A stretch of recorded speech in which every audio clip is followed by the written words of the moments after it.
कपीन देखीला दुरोने मग धावणे तिथ आला विचार करून पुन्हा महाराज होऊन त्या ठिकाणी रामकृष्ण हरी खरंच रामकृष्ण हरी म्हणून आमचा काही राक्षस त्या ठिकाणी मरतो की वाचतो की म्हणू लागलं माळ फिरवून त्या ठिकाणी.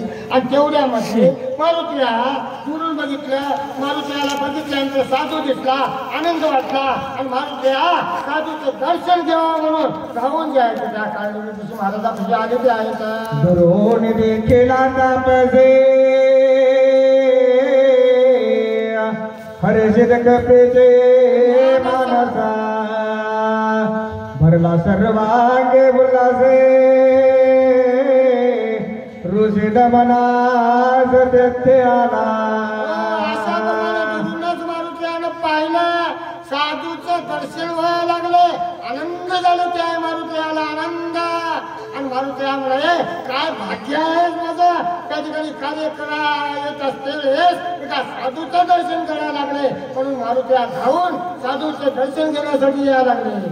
हार श्रीरामचंद्र रामरूपचरा सादर प्रेमा थोर श्रीरामे जैशी ज्याची अंतर्वते ते जगाते त्याचे देखते ते विषयाचे उपपते लोक संपते बरे जावे.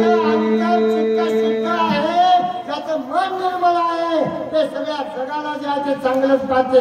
त्या ठिकाणी चांगलेच पाहते. आता प्रमाण द्यायला यायला नाही. त्या ठिकाणी त्या दुर्योधनाला म्हणलं, त्या ठिकाणी चांगला माणूस निवडून आला म्हणलं, चांगला माणूस निवडून त्याने फिरला सगळं. त्या ठिकाणी एकही माणूस चांगला नाही म्हणलं दुर्योधनाला. त्याला सगळे वंगळे दिसू लागले. त्या ठिकाणी अर्जुनाला म्हणलं एक जे आहे ते वंगळा माणूस शोधून आण म्हणलं. अर्जुन फिरला आणि त्या ठिकाणी म्हणला एक इंद्रियाचे बनवा